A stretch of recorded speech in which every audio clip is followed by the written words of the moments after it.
Praise the Lord. എല്ലാവർക്കും കർത്താവ് യേശു ക്രിസ്തുവിന്റെ നാമത്തിൽ പ്രഭാതവന്ദനം. ആത്മമന്ന എന്ന ശുശ്രൂഷയിലേക്ക് എല്ലാ പ്രിയപ്പെട്ടവരെയും ഇന്ന് പ്രഭാതത്തിലും സ്വാഗതം ചെയ്യുന്നു.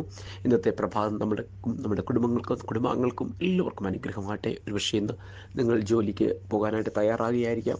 പ്രഭാതത്തിൽ നിങ്ങളുടെ കിടക്കയിൽ നിന്ന് നിദ്രയിൽ നിന്ന് ഉണർന്ന് ഈ വചനം കേട്ട് പ്രാർത്ഥിക്കുവാനായിട്ട് തുടങ്ങുകയായിരിക്കാം.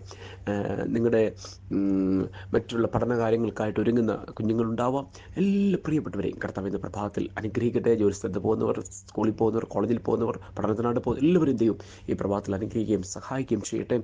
പ്രിയപ്പെട്ടവരെ, നിങ്ങൾക്ക് ഓരോരുത്തർക്കും ഇന്ന് അനുഗ്രഹമാകട്ടെ. ചിലർ ഇന്ന് വളരെ ഭാരത്തോടെ നിൽക്കുന്നവരുണ്ട്, വളരെ വിഷമതയോടെ നിൽക്കുന്നവരുണ്ട്, ജോലിയില്ലാതെ ഭാരപ്പെടുന്നവരുണ്ട്, ബുദ്ധിമുട്ടുകളിലൂടെ കടന്നു പോകുന്നവരുണ്ട്, അതോടൊപ്പം തന്നെ ഞെരുക്കങ്ങളിലൂടെ കടന്നു പോകുന്നവരുണ്ട്, സാമ്പത്തികമായ ബാധ്യതകളിലൂടെ കടന്നു പോകുന്നവരുണ്ട്. കർത്താവ് ഇന്ന് പ്രഭാതത്തിൽ നിങ്ങൾക്ക് വേണ്ടി അത്ഭുതങ്ങൾ ചെയ്യും.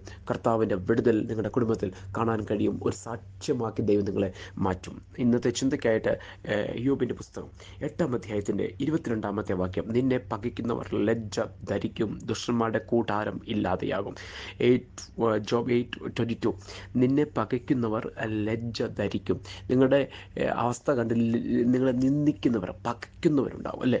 മാറ്റി നിർത്തുന്നവരുണ്ടാകാം. നിങ്ങളുടെ കുറിച്ച് പറഞ്ഞ് നിങ്ങളെ ചിലയിടത്ത് നിന്നൊക്കെ അകറ്റി നിർത്തുന്നുണ്ടാകും. കർത്താവിൻ്റെ വചനം പറയുന്നു, നിന്നെ പകയ്ക്കുന്നവർ ലജ്ജ ധരിക്കും. ഓ സ്തോത്രം!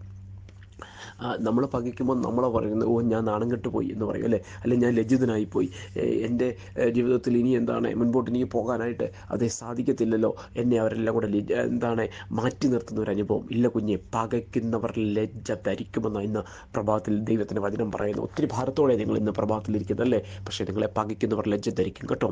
പകയ്ക്കുന്നവർ ലജ്ജ ധരിക്കും. കർത്താവിൻ്റെ വചനം പറയുകയാണ്, നമ്മെ പകയ്ക്കുന്നവർ, അല്ലേ? പകയ്ക്കുന്നവർ ഒരു പക്ഷേ ഓർക്കും, അവർക്ക് നമുക്ക് തിരിച്ച് പറയാനായിട്ടോ പ്രവർത്തിക്കാനോ കഴിയുന്നില്ലല്ലോ എന്ന് വിചാരിച്ച് വീണ്ടും വീണ്ടും പകച്ചുകൊണ്ടേയിരിക്കും. പക്ഷേ കർത്താവ് പറയുകയാണ്, അവർ ലജ്ജ ധരിക്കും. ദൈവവചനം പറയുന്നു, ലജ്ജ ധരിക്കും. അതുകൊണ്ട് പകയ്ക്കുന്ന വിഷയം കണ്ട് ഇന്ന് നിരാശപ്പെടേണ്ട കേട്ടോ. അതെല്ലാം വിട്ടുകളഞ്ഞേക്കെ. ആത്മാവിലൊന്ന് ഉണർന്ന് ഒന്ന് സ്തോത്രം ചെയ്തേ.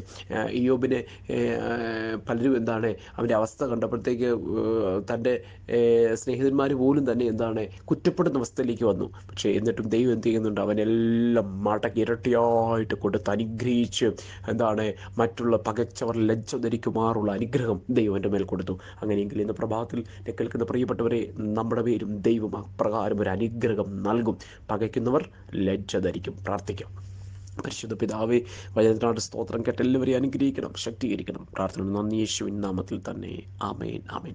കർത്താവ് നമ്മെ അനുഗ്രഹിക്കട്ടെ. God bless you. Jesus name.